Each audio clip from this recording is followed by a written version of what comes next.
তো বন্ধুরা good morning. এখন 10টা বাজে। তো মাছ মাংস কাটতে বসে গেছি। মাছ মাংস কালকেই নিয়ে এসেছিলাম, এনে গোটাই ফ্রিজে রেখে দিয়েছি। কালকে সন্ধ্যেবেলা নিয়ে এসেছি তো একটু ঠান্ডা ঠান্ডা পড়ছে। আর এই মাছ কাটলে না গরম, মানে হাত পা সব একদম বিচ্ছিরি গন্ধ হয়ে যায়। তো ওই জন্য গায়ে আবার একটু জল টল না ঢাললে হয় না। তো ওই জন্য কালকে আর এসে আর মাছ টাছ কিছু কাটিনি। মাছটা ফ্রিজেই রাখা ছিল, গোটা মাছ। কারণ আজকে অনেক বেলা হয়ে যাবে, কাকিমারা আসবে, মানে আমাদের উপরে যে কাকিমারা থাকে ওরা আসবে, রান্না বান্না করব। ওরা সুরাটে ঢুকে গেছে, আর 4 ঘন্টা লাগবে সুরাট থেকে।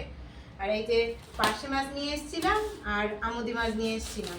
এই যে আমুদি মাছ দেখো ফ্রিজে বরফে পুরো দলা হয়ে গেছে, জলের মধ্যে দিতে হবে। আর এইদিকে নিয়ে এসেছিলাম চিকেনটাও জলের মধ্যে দিতে হবে। আধা ঘন্টা 1 ঘন্টা আগে বের করে রেখে দিয়েছি, তাও এখনো বরফ ছাড়িনি।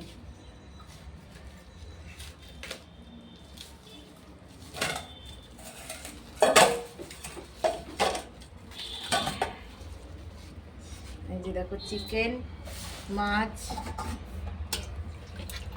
সব জলের মধ্যে দিয়ে রাখি, এখন চিকেনটা থাক। আর এই আমুদি মাছ খেতে কার ভালো লাগে আমাকে কমেন্ট করে জানাবে, ভুলবে না কিন্তু। চলো, এই আমুদি মাছ কত করে নিয়েছে বলো তো, তোমরা কমেন্ট করে জানাবে। আর তোমাদের ওখানে কত করে নেয় আমাকে কমেন্ট করে জানাবে। গুজরাটে এখানে 140 টাকা করে নিয়েছে। চলো মাছ টাছগুলো কেটে নিই, আর তোমরা অবশ্যই পাশে থাকবে। তো চলো টাটা।